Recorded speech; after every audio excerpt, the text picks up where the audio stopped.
Alright guys, Panic here, otherwise known as Panic Picnic. Today I'm going to do another guide on one of my favorite co-op mission characters, and that is Tychus Finley. Now Tychus is really fun. He's, as I've already said, he's one of my favorite. He's really good, especially if you just really want to like kind of a lazy day, because you don't have to do a whole lot of micromanagement, you don't have to do a whole lot of builds, and he's really just pretty simple. The first thing I'm going to do is I'm going to go over the mastery builds, and then I'm going to show you overall what heroes I would recommend and how to overall upgrade them. So let's go ahead and go over his mastery. The mastery for his power set 1 is Tychus attack speed, Tychus shredder grenade, and power set 2 is try outlaw research improvement, outlaw availability. His power set 3 is Medevac Pickup cooldown, and his Odin cooldown. Now as for his power set 1, as you can see, I've got a lot of my points into Tychus's attack speed. I actually think that power set 1, you can really go with whatever you want. I really like it because he does have a minigun, and each percentage point that you're going to put in only makes him shoot faster. Also, what's pretty good about it is that it combos really well with the build I'm going to talk about later. But the Tychus shredder grenade cooldown is also good as well, because you can do because each point you're going to do is going to do a 1-to-1, so each point is going to be 1%, so you can get a maximum of 30% grenade cooldown. So either one is really good. It all depends on the type of build that you go for, but for the build I'm going to go for on this one, I like maximum attack speed because Tychus is really going to be doing a lot of our damage. Now for power set 2, I really like to try outlaw research improvement over the outlaw availability.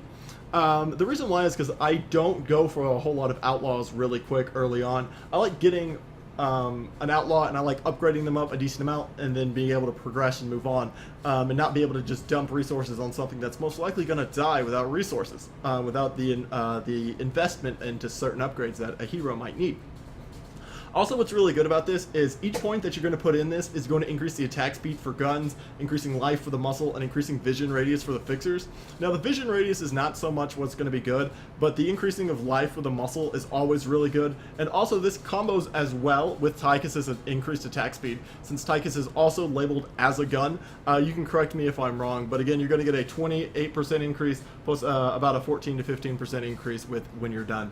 Also, each point that you're going to be putting in this is only going to increase it by 0.5, and that's pretty good in the long run because it doesn't give you more life for certain characters, but mainly, like I said, for the attack speed is really the best part about it because you're going to give Tychus more damage.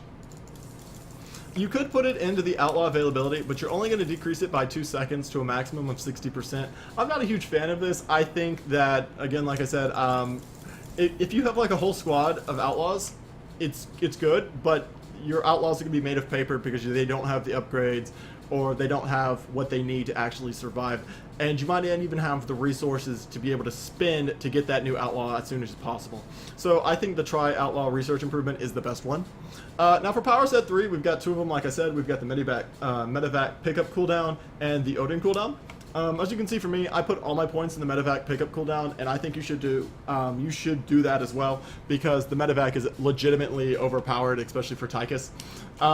Also, each point, the cooldown for a Medevac is 60 seconds, so 60 minus 42, you're really just sitting at about 18 seconds. So you really can just put down one Medevac Pickup, and you really have enough every 18 seconds you can be able to get it back. I'm not a huge fan of this Odin cooldown, even though each second you're going to get is 2 seconds, and it can go up to a maximum of 60 seconds. The Odin's cooldown is, I believe, a 5-minute cooldown, or it's something really excessively long. Forgive me, I don't know the actual time duration on it, but you're really going to only use the Odin once or twice in the game, and you're only going to drop a nuke, and that's really about it. And the Odin, while yes, it does last for 60 seconds, getting that extra 60 seconds to get it back quicker is not useful because you're going to be using the Medevac more anyways to either move your units around because you have a very lack of mobility in Tychus's skill set, but also it heals your units. So the Medevac is, in my opinion, just the better all-around pick. So this is really what my Tychus mastery points are set to. Again, we've got max attack speed, the try outlaw research improvement, and the Medevac pickup cooldown. Those are my points. So let's go ahead and go on into the build. I'm going to just do the build, just describing it from how it is right here, and describing what people I'm going to go for and in what order and what upgrades you should get for them. So the first person you're going to get is obviously you're going to get Tychus. Tychus is really good, especially he's gonna have those increased attack speeds, so he is going to have that damage. But the first outlaw that you do need, without a doubt, is Kev Rattlesnake West. Most people do instead go for Lieutenant Leia Nakara. I'm not a huge fan of her because she doesn't do any damage, and especially early game, it's kind of a waste of a hero because you're going to need more damage once Tychus starts outliving his usefulness. You're going to want for Kev Rattlesnake West. He is without a doubt one of the best. And the reason what makes him so good is, one, he attacks. Well, yes, it is only ground units. The ability he has is he puts down a Revitalizer, and it heals yourself as well as your allies based on a percentage of your max health. I believe it starts off at 2%, and then you can get the upgrade that increases it to 4%, and then you can get an upgrade for Rattlesnake again that increases the attack speed of the units in the Revitalizer. And since you get your Revitalizer so quick, Kev Rattlesnake is only a really good person to get. So all in all, you're going to go for Tychus. You're going to get him, and then you're going to go into Kev Rattlesnake. If you want, the first upgrade you should really get for the Kev Rattlesnake is to increase the healing of your Revitalizer, because again, it also gives Tychus that much needed healing that he needs. Also, it can help your allies out. Then you're going to want to do for maybe the one that can increase the attack speed. And if you don't want to go for that one just yet, you need to also get the upgrade for Tychus that every person he attacks reduces their armor by a set amount. I believe it reduces it to 0. That's also really good because it can improve Tychus's attack speed as well. Also, he's going to have his Shredder Grenade, so he should really be fine in terms of damage. But mainly the reduction of armor is really just used for if you're going up against trains or if you're going up against a set object that needs to be destroyed. That has like a large amount of HP, like an objective that passes by. The reduction down to 0 improves your attack damage as well as your allies' attack damage, so it's only really good to get. And again, you're going to pretty much upgrade Kiev Rattlesnake. You're going to stay on these two for quite some time. You really want to get those upgrades for Kiev, the Kev. You want to get him, like I said again, you want to increase the healing that his Revitalizers do, and you want to increase the attack speed of units in his Revitalizer. And then the last one is, since Kev doesn't do a whole lot of damage by himself, he does do a decent amount, but not a lot. You want to get the one that also increases his health regeneration, his attack speed, and his movement speed. That's really good because he is a muscle, and since he is going to benefit from our mastery point from earlier of increasing his overall life, he'll be fine with that. So he's definitely going to enjoy that. All around the time, you should be kind of like upgrading your attack or armor. That's if you need to. Normally, if you do like armor 2 or armor 3, you'll pretty much be shredding through everything. But after that, the next person you can go for, this one really is going to depend on how you're playing. If you feel like you need more healing, you could definitely go for the Lieutenant Leia Nakara. I personally like laying off on that. I personally go for James Sirius Sykes. The reason why I choose him as my third outlaw is because, one, I'm going to have that income, I'm going to have that resources that I can easily able to spend for the hero, but also James Sirius is a hero that needs a lot of upgrades for him to actually be good. That's just in my opinion. I feel like he's almost kind of made of paper and very easy to die.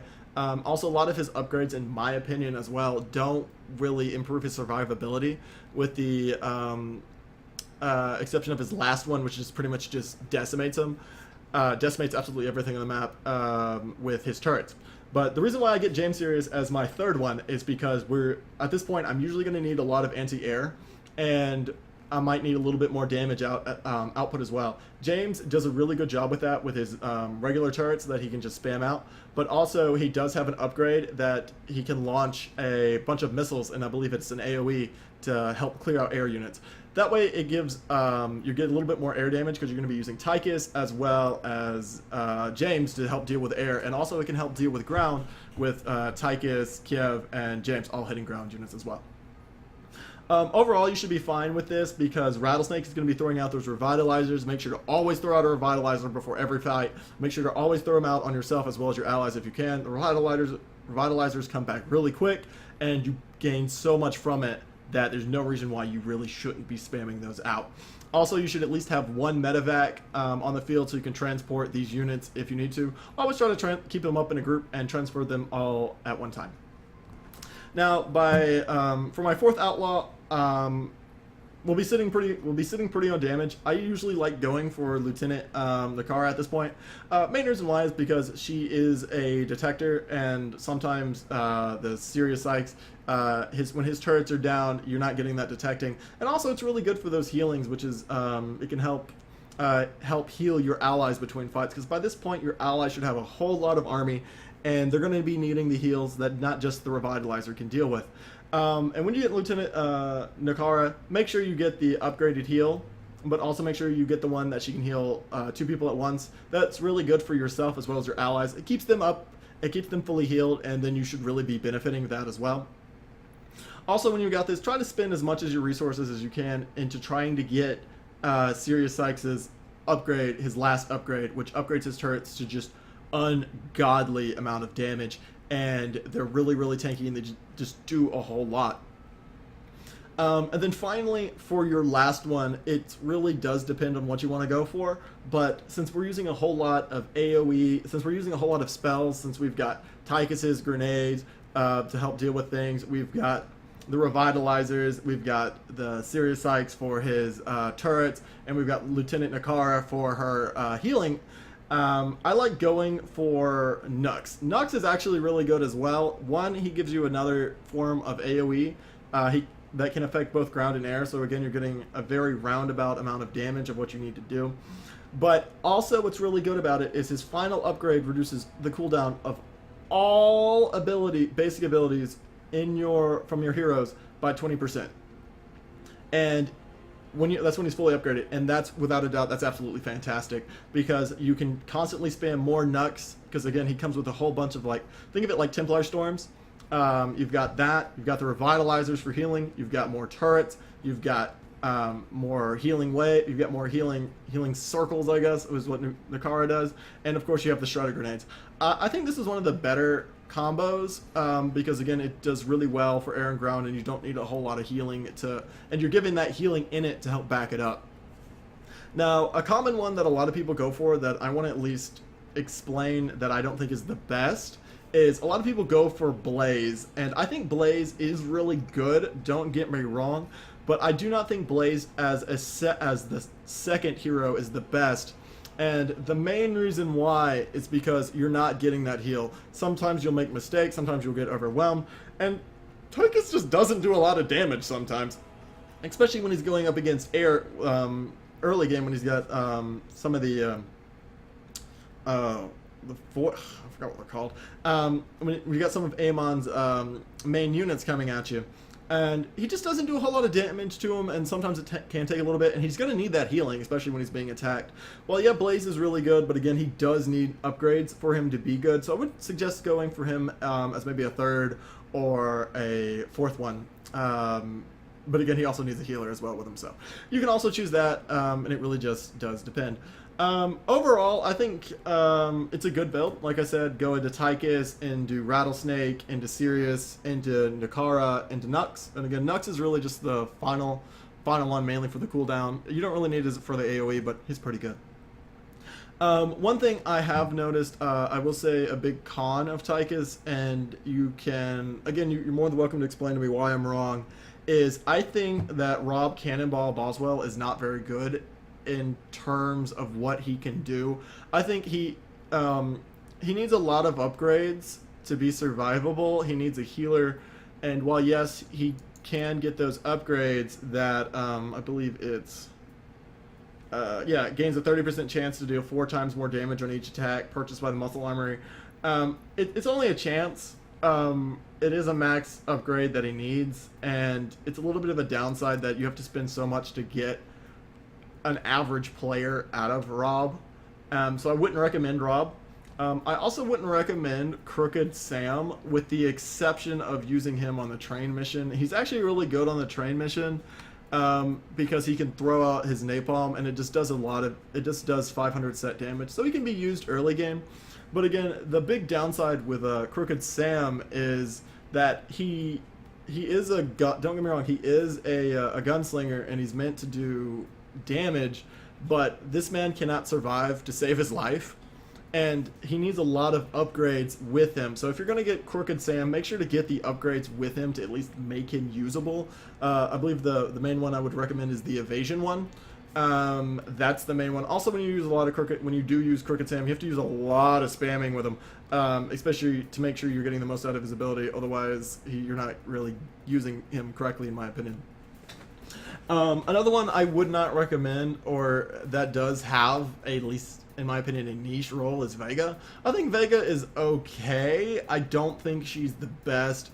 I personally don't have a whole lot of experience using her by comparison to my group, but I mean, well, yes, taking control of an enemy unit can be fine, and you do have the ability to, I believe, fully heal the unit that you take control of. It's not really useful by comparison when you're running around like with a Tychus, you're running around with Rattlesnake, Sirius, like when you're running around with all the like late game with that squad, like if there's something you want to die, it's going to die. Like, and you don't, in my opinion, I think like taking control of a battle cruiser or even a Thor or a Broodlord or something that the enemy has, I think the only benefit that it could offer you, I believe that the units are buffed and all of that, I think the only thing that could offer you is maybe like a split second for the enemy to take focus off your units. Other than that, in my opinion, I think Vega's useless as well. All in all, like I said, I think what I've got is a pretty good squad with Tychus, Rattlesnake, into Sirius, into Nakara, into Nux. I think those are pretty good. They all benefit themselves.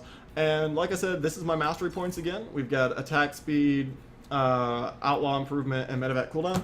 That being said, my name is Panic Picnic. Make sure to like, comment, and subscribe. I'm going to try to go through every one of these people. And that way you can at least get a little taste of what I think mastery points you should go for. That being said, make sure to like, comment, and subscribe. Hit that bell notification squad, and I will try to do more videos in the future. That being said, have a great day. Bye.